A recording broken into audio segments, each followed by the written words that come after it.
Well, good morning and welcome to the Market Carver. Hope you've had an outstanding week. We're getting here into towards the end of May, and so far the sell in May and go away has clearly not worked. Lots of interesting things happening in the economy, the market.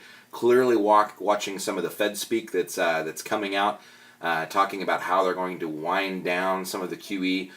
Took a toll on the market a little bit. In some of the news stories. Obviously, it's a big interesting. One of the big money managers over the weekend came out and said that this market begins and ends with qualitative and quantitative easing, the QE programs. We tend to agree to that to a large degree, so we're watching it very, very closely. Nonetheless, hope you're getting ready to have a wonderful end of the month of May, and that good things are going on inside of your world. From the fundamental perspective or the fundamental leg, this is a big story to Indiana, it's a big story to Lafayette, but it's a big story to the United States economy. The average car on the road is 11 to 12 years old, believe it or not, and very similar to the computers that we saw in the late 90s where everybody replaced preparing for Y2K. There were no computers that were sold in 2000, 2001, 2002.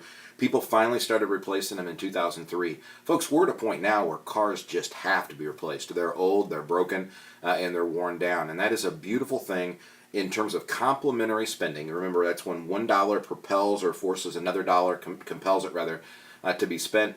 Other than housing, the only thing that does better, or the thing that comes in next, is the automotive sector. So very, very important for the state of Indiana. We've got a lot of car companies that are having good earnings. In this case, right out of Lafayette, Indiana, Fuji Heavy Motors, owner of Subaru, said, hey, we're going to bring 900 new jobs to our successful plant in Lafayette, Indiana. And by the way, they're going to go from 200,000 units to 300,000 units. That's a great increase in production and a beautiful thing for our local economy as well as the national economy. On a technical leg, you probably heard that the Dow reached a new high, popped through 15,000. Dow's been around for many, many years, started in the late 1800s.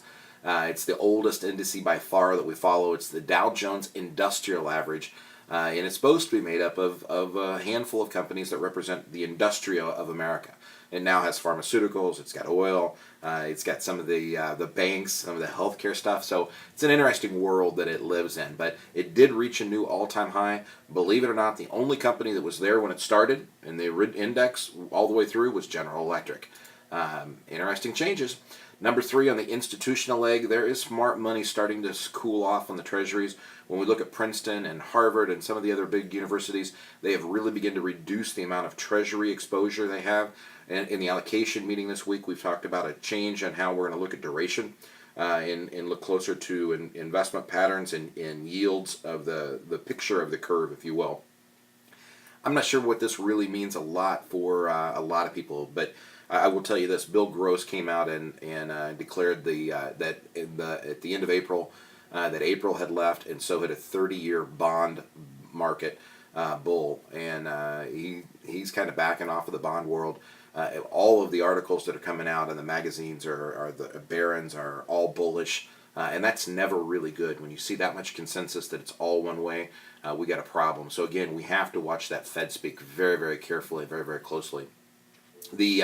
On the story leg, this is about Indiana, but it's really about the United States trying to become more competitive with its neighbors, in this case, the state of Illinois. We just finally eliminated the inheritance tax in the state of Indiana. Big problems when it didn't match up with the federal inheritance tax. A lot of families were getting interrupted, thought, hey, we were going to be okay. That turns out they weren't going to be okay. They didn't understand the tax that had to be paid here in the state of Indiana. Now, this is an interesting story for me because it's really what got me into the business. When I moved to Otterburn for my junior and senior year, went to Benton Central High School up there, we watched a couple families lose their farms, and it was really shocking to me to see some of the destruction that could come from the tax code. And so that's where our interest has always probably originated, from that estate tax planning side. So kudos to the state of Indiana. Some people were not in favor of this. I think if you did much planning and saw some of the business interruptions that we'd seen, you would become a much larger favor very quickly for the little piddlings of money that we were able to get. Did a whole segment on this on the radio show. So if you're out and about on Saturday morning or Sunday morning, WQME on Saturday, Shine 99 on Sunday, love to have you listen. Or of course you can listen to the segment after the show airs. It'll be on the website as well at yourlifeafterwork.com. Rules to live by: fundamental shifts can drive a stock. That's true. The actual shift will be identified by technical analysis. There's a reason why we keep that technical leg in there. Our bellies have not felt comfortable with this market for a long time. We've shared a lot of that. Many of you share the same feeling.